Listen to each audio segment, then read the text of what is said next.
આપ સર્વોને હેતપૂર્વક જય શ્રી સ્વામિનારાયણ। આજની સત્સંગ કથા વાર્તા નિજ મંદિર સાવરકુંડલા। આજની સત્સંગ કથા વાર્તા શ્રી વિદુર નીતિ અધ્યાય 1 ભાગ 5। ગઈકાલે આપને વિદુર નીતિ ગ્રંથના માધ્યમે માણસોના વાણી વર્તન વિશેની કથા સાંભળી। હવે આજે આગળની વાર્તા સાંભળશું। વચનામૃતમાં મહારાજે 4 વ્યક્તિની વાત કરી છે જે 4 પ્રકારના મોટા પુરુષ છે। વય અને વર્તારામાં દીવા જેવા, મશાલ જેવા, વીજળી જેવા અને વડવાનલ અગ્નિ જેવા હોય છે। ભગવાન શ્રી હરિ કહે છે જે આ 4ના દ્રોહથી અમે પણ બીએ છીએ। વચનામૃત વરતાલનું ઋણ 11મું। બ્રાહ્મણ, ગરીબ, ભગવાન અને ભગવાનના ભક્ત મૂર્ખ મૂંઝાય ત્યારે આ 4 પ્રકારના ઉપાય કરે। વચનામૃત સાળંગપુરનું 18મું। રુદન કરે, સૂઈ રહે, ખ સાથે વઢે એટલે કે ક્રોધ કરે, ઝઘડા કરે, મારે, આત્મહત્યા કરે, બીજાને મારી પણ નાખે। આમ કરવાથી દુઃખ ન ટળે ને દુઃખ તો સમજણથી ટાળે તો ટળે છે। ઇન્દ્રિયો જીતવાના 4 ઉપાય છે। વચનામૃત ગઢડા અંત્યનું ઋણ 11મું। સ્વધર્મ, વૈરાગ્ય, તપ અને નિયમ દ્રઢતાપૂર્વક રાખવાથી જીતાય। ક્રોધ, માન, ઈર્ષ્યા અને કપટ, લોભ આ 4 વાનાએ કરીને ભગવાનના ભક્તનો દ્રોહ થાય છે અને તેથી આસુરી બુદ્ધિ થઈ જાય છે। વચનામૃત ગઢડા મધ્યનું 40મું। સ્ત્રી, ધન, સારું ભોજન અને માન આ મત્સર ઉપજવાના 4 હેતુ છે। વચનામૃત કારિયાણીનું 6મું। ક્રોધી, ઈર્ષાળુ, કપટી અને માની આ 4 સાથે અમારે બનતું નથી। વચનામૃત ગઢડા પ્રથમનું 76મું। ચિત્તને ચોંટવાનો સ્વભાવ, શૂરવીરતા, વૈરાગ્ય અને ભય આ શ્રી હરિમાં અખંડ વૃત્તિ રાખવાના 4 ઉપાય છે। વચનામૃત ગઢડા મધ્યનું 36મું। વળી 4 વેદ, ઋગ્વેદ, યજુર્વેદ, સામવેદ અને અથર્વવેદ, 4 ઉપવેદ, આયુર્વેદ, ધનુર્વેદ, ગાંધર્વવેદ અને સ્થાપત્યવેદ, 4 પ્રકારના જીવ, મુક્ત, મુમુક્ષુ, વિષયી અને પામર, ધર્મના 4 ચરણ, તપ, સત્ય, દયા અને પવિત્રતા, 4 પ્રકારના ભક્ત, આર્થ, જિજ્ઞાસુ, અર્થાર્થી અને જ્ઞાની। 4 જગ્યાએ વિષય ખંડની વાતો થાય છે। અક્ષરધામ, શ્વેતદ્વીપ, બદરિકાશ્રમ અને આ લોકમાં મોટા પુરુષ પાસે। 4 પ્રકારની ખાણ, અંડજ, ઉદ્ભીજ, સ્વેદજ અને જરાયુજ, 4 પ્રકારના ભોજન, ભક્ષ્ય, ભોજ્ય, લેહ્ય અને ચોસ્ય, 4 પ્રકારની વાણી, પરા, પશ્યંતી, મધ્યમા અને વૈખરી, 4 નિરોધના 4 ઉપાય, શાસ્ત્ર અધ્યયન, સત્પુરુષોનો સંગ, વિષયોથી છેટું રહેવું અને પ્રાણનો નિરોધ। 1 દેહ માંગથી હેત તોડીને જીવમાંગ હેત કરવું। 2 સંબંધી માંગથી હેત તોડીને ભગવાનના ભક્તોમાંગ હેત કરવું। 3 આ લોક માંગથી હેત તોડીને ભગવાનના ધામમાંગ હેત કરવું। 4 પ્રકૃતિ પદાર્થો, પંચ વિષય માંગથી હેત તોડીને ભગવાનની મૂર્તિમાંગ હેત કરવું। 4 પુરુષાર્થ, ધર્મ, અર્થ, કામ અને મોક્ષ આ બધું પણ જાણવા જેવું છે। હવે વિદુરજી 5 સંખ્યાંકનું નિરૂપણ કરે છે। મનુષ્ય 5 અગ્નિનું પ્રયત્ન કરીને, કાળજી રાખીને સેવન કરવું। જેમ હઠયોગી પંચાગ્નિ તાપતા હોય છે। ચૈત્ર વૈશાખના તાપમાં ચારેય બાજુ અગ્નિના કુંડ હોય ને માથે સૂર્યનો તાપ હોય તેને પંચાગ્નિ કહે છે। તેમ 1 માતા, પિતા, ગુરુ, ભક્તિ અને પ્રત્યક્ષ અગ્નિ તે 5નું કાળજી રાખીને સેવન કરવું તે પંચાગ્નિ તાપવા સમાન છે। માતા પિતાની સેવા કરવી તેમને સાચવવા. પણ ઘણી વખત ઘણાને માતા પિતા આદિકની સેવા કરવાનું કેટલાક કારણોથી બહુ કઠણ પડતું હોય છે. 2. બાપ દીકરાને, સાસુ વહુને સ્વભાવથી બનતું ન હોય, તેમાંથી કોઈ બીમાર હોય, ખાવાની રુચિ હોય તેમ તેની સેવા કરવી. તેમને સાચવવા, તેમના ઉપર ખીજાવું નહીં, તપે નહીં, એ જ મોટું તપ છે. 3. ગુરુની સેવા કરવી, ધકે વઢે ત્યારે મૂંઝાય નહીં ને સવળું સમજે. 4. ભક્તિ કરવી, નિયમ પાળવા, લીધેલા નિયમ ટકાવી રાખવા, આળસ ન કરવી તે તપશ્ચર્યા સમાન છે. 5. અગ્નિનું પણ ધ્યાન રાખીને સેવન કરવું, નહીં તો દાઝીએ, સળગીએ અને આફત નોતરે છે. આ 5 સુખમાં કે દુઃખમાં વ્યક્તિ સાથે રહેશે. સાચા મિત્ર, શત્રુ, ગુરુ, સેવક અને હિત કરનાર, આ 5નું પૂજન કરવાથી, સત્કાર કરવાથી યશ મળે છે. દેવતા, પિતૃઓ, મનુષ્યો, ભિક્ષુઓ, સાધુ, સંન્યાસી અને અતિથિ. ચાણક્ય નીતિમાં ચાણક્યજી 5 સંખ્યાંકની વાત લખે છે. મૂર્ખનામ 5 લક્ષણો: અભિમાન, ગાળો બોલવી, હલકા વેણ કહેવા, કોઈને કડવા વેણ કહેવા, અઠ કરવી, મૂંઝાયા કરવું, રૂંધવાયા કરવું. અને કોઈ હિતની વાત કરે છતાં એ વાત માનવી નહીં. મનુષ્ય દેહધારીની 5 બાબત માતાના ઉદરમાં જ ગર્ભસ્થ હોય ત્યારે લખાતી હોય છે.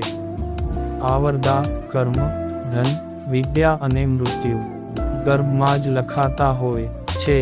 છતાં મહાપુરુષોના રાજીપાથી અથવા કુરાજીપાથી તે બદલાય છે. રંગ હોય તે રાજા પણ થાય. વચનામૃત, ગઢડા. પ્રથમનું 58મું. કયું કામ કરવામાં કેટલી વ્યક્તિ હોય તો સારું? તપ, ભજન, ધ્યાન કરવામાં એકલા કરવું જોઈએ. ભણવું હોય તેમાં 2 જણા હોય તો સારું, જેથી ચર્ચા થઈ શકે. ગાયન, કીર્તન, ભક્તિ કરવામાં 3 જણા હોય તો સારું થાય. યાત્રા કરવામાં 4 જણા હોય તો જ સુખ આવે. ખેતી અને લડાઈ કરવી હોય તો 5 કે વધારે વ્યક્તિ હોય તો સારું થાય છે. જન્મ દેનાર પિતા, જનોઈ દેનાર આચાર્ય, ભણાવનાર શિક્ષક વગેરે. અન્નદાતા, ભયથી બચાવનાર, જેવા કે પાણીમાં ડૂબતા બચાવનાર, અગ્નિમાંથી બચાવનાર, જીવ બચાવનાર. આ 5 પિતા સમાન કહેવાય છે.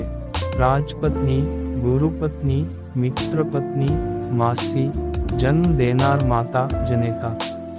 આ 5 માતા સમાન ગણાય છે. ગુરુપત્ની, કાકી, માસી, ફઈ અને આપણાથી જે મોટા હોય તેમના પત્ની ગુરુપત્ની ગણાય છે. ધનનો નાશ થઈ ગયો હોય, ખૂટી ગયું હોય, ઘરના છિદ્રો, પરિવારની ભૂલો, કોઈએ અપમાન કર્યું હોય, દાખલો કરીને ઔષધ બનાવ્યું હોય, તેની રીત અને કાની અઘટિત આચરણ થઈ ગયું હોય, આટલા વાનામ જ્યાં ત્યાં ન કહેવાય, પણ હિતેચ્છુ, મદદ કરનાર, હુંફ અને હિંમત આપનાર હોય ત્યાં કહેવું જોઈએ. વળી આગળ કહે છે કે પોતાના દોષો ક્યાં કહેવાય ને ક્યાં ન કહેવાય. જે વચનામૃત, ગઢડા. પ્રથમના 38માં પણ કહ્યું છે, અતિ ભોજન કરવાથી રોગને આમંત્રણ મળે છે, આયુષ્ય ઘટી જાય છે, પુણ્યનું કામ ગણાતું નથી અને નિંદા થાય છે. દાન પુણ્ય તપ કરે તો સ્વર્ગ મળે તેમ કહેવાય છે, પણ ખૂબ ખાય તો સ્વર્ગ મળે એમ કહેવાતું નથી. અને કહે છે કે આ 5ની વચ્ચેથી ચાલવું નહીં. 2 બ્રાહ્મણ ઊભા હોય, કારણ કે બ્રાહ્મણ એ અગ્નિરૂપ ગણાય છે. પતિ પત્ની, સ્વામી અને સેવક, ગુરુ શિષ્ય, બળદ અને હળ વચ્ચેથી ન ચલાય. ભગવાન શિવ અને નંદીશ્વર વચ્ચેથી ન ચલાય. એટલે તો બંને વચ્ચે કાચબાનું સ્થાપન હોય છે. વિષ્ણુ ભગવાન અને ગરુડજી વચ્ચે ન ચલાય. આમ સત્સંગીએ પાંચવાનામ અવશ્ય જાણવા જોઈએ.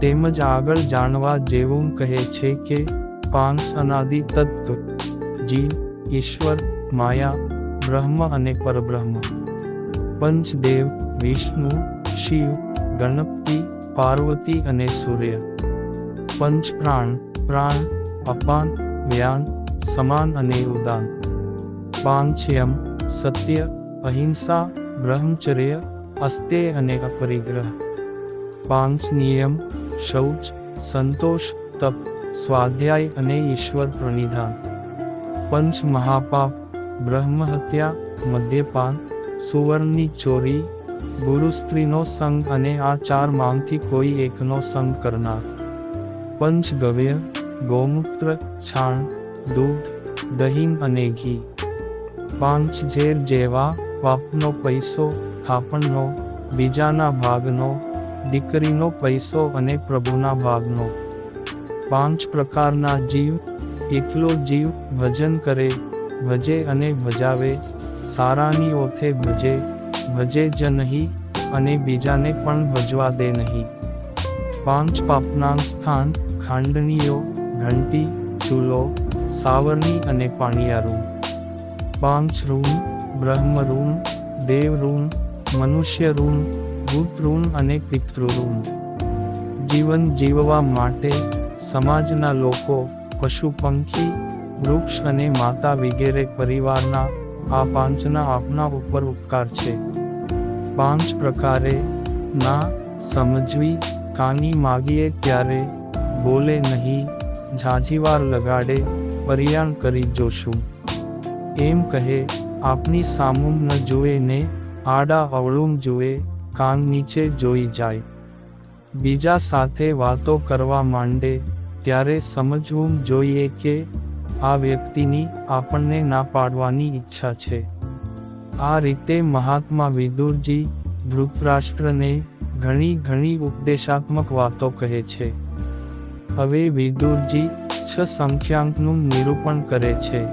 હે ભાઈ, જેને મનમાં એવી ઈચ્છા હોય કે મારે કંઈક આગળ વધવું છે, નામના મેળવવી છે, અમુક કાર્યો સિદ્ધ કરવાના છે, તો તેણે આ 6નો ત્યાગ કરવો. 1. અતિ નિદ્રાનો ત્યાગ કરવો. દરેક વ્યક્તિ 6-7 કલાક નિદ્રા કરતા હોય, પણ કેટલાક તો વધારે સૂતા રહે, ઉઠે જ નહીં, ઉઠાડે તો કહે, હા ભાઈ હા, ઉઠું છું પણ સુવા દ્યો ને. આમ કહેતા રહે ને સૂતા રહે. 2. અસાવધાની, ગાફલાઈ ન રાખવી, ચોકસાઈ રાખવી. 3. બધાથી ડરતા રહે તો પણ કાર્યની સિદ્ધિ ન થાય. 4. ક્રોધ કરવો નહીં, જીભને નિયમમાં રાખી. વાણીમાં વિવેક અને નમ્રતા રાખવા, સત્ય, પ્રિય અને હિતકારી વાણી બોલવી. 5. આળસ ન રાખવી. સ્વામિનારાયણ ભગવાને પણ લોયાના 6ઠા વચનામૃતમાં લખ્યું છે કે જે સંતમાં ભક્તિ જ્ઞાનાદિક બધા સારા ગુણ હોય પણ જો તેમાં આળસ અને નિદ્રા બહુ હોય, અને સ્નાન ધ્યાનાદિ જે નિયમ પાળવાનું કોઈક કહે તો કહે કે હમણાં કરીશું, શી ઉતાવળ છે, ધીરે ધીરે થશે, એમ બોલે તે ગમે તેટલા સારા હોય તો પણ તેનો સંગ ન કરવો. માટે જેને પોતાના કાર્યો સિદ્ધ કરવા હોય તેણે આળસ અને અતિ નિદ્રાનો ત્યાગ કરવો. સમયસર જાગી જવું. 6. દીર્ઘસૂત્રતા ન રાખવી. કહેતાં પંથ પરિયાણ કરવું પડે. વડીલો, મિત્રો અને ભાગીદારો સાથે ચર્ચા કરવી જોઈએ, પણ તેમાં જ ઘણો સમય કાઢે તેમ ન કરવું. ધ્યેય પાછળ મંડ્યા રહેવું જોઈએ.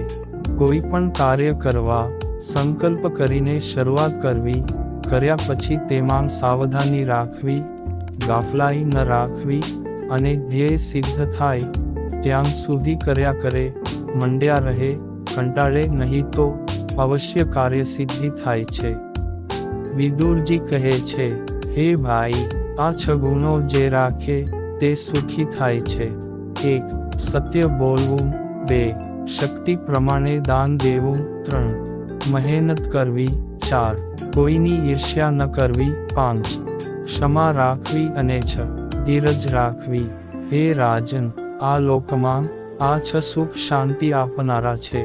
કામકાજ, વ્યાપાર વગેરેમાં ધન પ્રાપ્ત થાય, શરીર નિરોગી હોય, પુત્ર અને પત્ની પ્રેમાળ હોય, કહ્યાગ્રા હોય અને વાણીથી વિવેકી હોય, ભણ્યા પછી તે વિદ્યાથી આજીવિકા સારી રીતે ચાલતી હોય, આ બધું લોકમાં સુખ શાંતિ દેનાર છે. હવે વિદુરજી કહે છે કે કોનાથી કોની આજીવિકા ચાલે છે. 1. લોભિયા હોય ત્યાં ભૂતારા ભૂખ્યા ન મરે એમ કહેવાય છે. જે ગાફલ હોય ત્યાં ચોર લોકો ચોરી કરી જતા હોય છે. જાગતાને પાડીને સૂતાને પાડો. જ્યાં ત્યાં વસ્તુ કે તાળાની ચાવી મૂકી રાખે, બધા દેખતા હોય તેમ પૈસા ગણે, સૂતા પહેલાં અંદરથી દરવાજા બરાબર બંધ ન કરે. જો કે આજે તો તાળાં દીધાં હોય તોય તાળા તોડીને ચોરી કરી જાય છે. 2. અનેક પ્રકારના રોગ છે, તેથી તો વૈદ્ય ડોક્ટરનું ચાલ્યા કરે. તો કહે છે કે નિરોગી કોણ રહે છે? જે ખોરાક શરસે માપમાં ખાય છે તે નિરોગી રહે છે. શરીરમાં ખાટો, ખારો, તીખો, તુરો, કડવો, ગળ્યો આ 6 રસની જરૂર છે, પણ બધા માપમાં હોય તો. શાકમાં મીઠું, ચટણી, હળદર, રાઈ, મેથી, ખટાશ, ગળપણ વગેરે માપમાં હોય તો જ દાળશાક સ્વાદિષ્ટ બને છે. અને મસાલા સપ્રમાણ હોય એ જરૂરી પણ છે. શરીરને માફક આવે તેવો સુપાચ્ય આહાર લે, પેટમાં પચે એવું ખાય તો રિએક્શન ના આવે. ઘણાને મરચાંના અથાણા, તળેલ, છાસ વગેરે બહુ ભાવે પછી નડે તો દવાની ગોળીઓ ખાય, પણ ખાવાનું માપમાં ન ખાય. ઋતુના ફળો ખાય તો સારું. પોતે જે પૈસો કમાય છે તેમાંથી અમુક ભાગ શુભ કાર્યોમાં, દાન પુણ્યમાં વાપરવો, પછી પોતાના વ્યવહારમાં વાપરવો, જેથી ધન ખોટા માર્ગે ન જાય, વળી ભગવાન તેને શુભ વિચાર આપે. ન્યાય નીતિથી મેળવેલ દ્રવ્યથી જીવન નિર્વાહ ચલાવવો એ જ નીતિ છે. જ્યાં ઝઘડા થતા હોય ત્યાં વકીલોની આજીવિકા ચાલે, મૂર્ખાઓ હોય ત્યાં પંચાયતી આજીવે.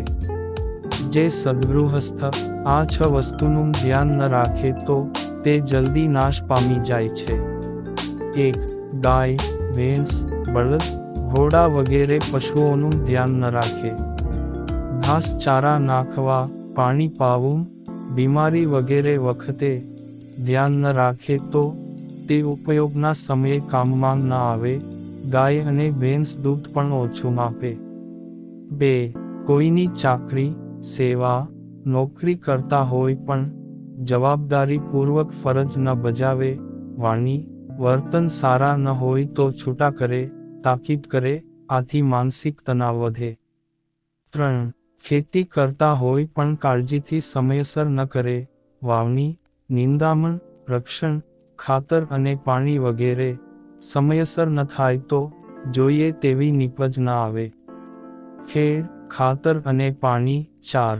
પત્નીનું ભરણ પોષણ, તેમના પ્રત્યે પ્રેમ લાગણી વગેરે પતિ તરફથી સંતોષકારક હોવું જોઈએ.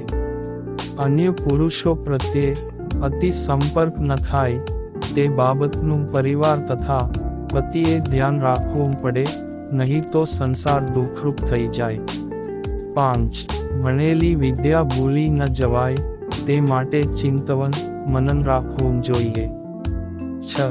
નબળાનો સંગ ન કરાય. એવો સંગ કરીએ તો શરીર, સંપત્તિ, સંસ્કાર, સાધના વગેરે નાશ પામી જાય.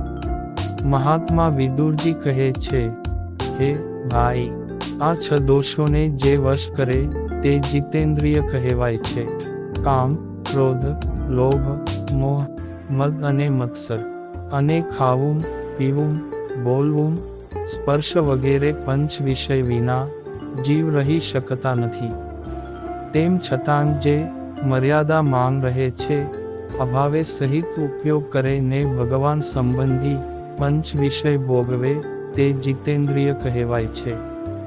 તેમ મહારાજે પણ વરતાલના 17મા વચનામૃતમાં કહ્યું છે, હે ભાઈ, શરીર નિરોગી હોય, આજીવિકાનું સાધન સારું હોય, પોતાના ઘરના મકાન હોય, માથે કરજ ન હોય, સંતાન પત્ની સગાં સંબંધીઓ વગેરેનું સુખ હોય, છતાં જો તેમાં આછવાના હોય તો તે વ્યક્તિ દુઃખીઓ રહે છે.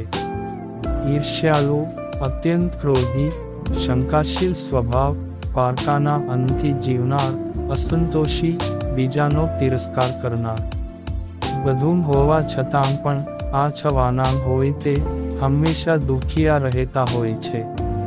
કામ થઈ ગયા પછી અમુક વ્યક્તિ છોડી દેતા હોય છે, વળી યાદ પણ કરતા નથી. તે વિદુરજી કહે છે કે ફળ અને છાયા વગરના વૃક્ષોને પંખી છોડી દે છે. સાજા થયા પછી દર્દી વૈદ્યને, પાણી વગરની નદીને, અભ્યાસ કર્યા પછી શિક્ષકને, લગ્ન કર્યા પછી દીકરા મા બાપને તરછોડે છે. માતા પિતાનું સ્થાન વૃદ્ધાશ્રમમાં નહીં પણ પરિવારના હૃદયમાં હોવું જોઈએ. પરંતુ આજે તો સ્થિતિ કંઈક જુદી જ જોવા મળે છે. એક બાપની ઝૂંપડીમાં 5 સંતાન સમાઈ શકે છે, પણ 5 મહેલોમાં એક મા બાપ સમાઈ શકતા નથી. આમ વિદુરજીએ અનેક ઉદાહરણ આપી કેમ પ્રકારે મહારાજા ધૃતરાષ્ટ્રને સમજાવે છે. ને હવે પછીની કથા વાર્તા આપને આગળના ભાગમાં સાંભળશું. અત્યારે આપ સર્વોને ભાવથી જય શ્રી સ્વામિનારાયણ.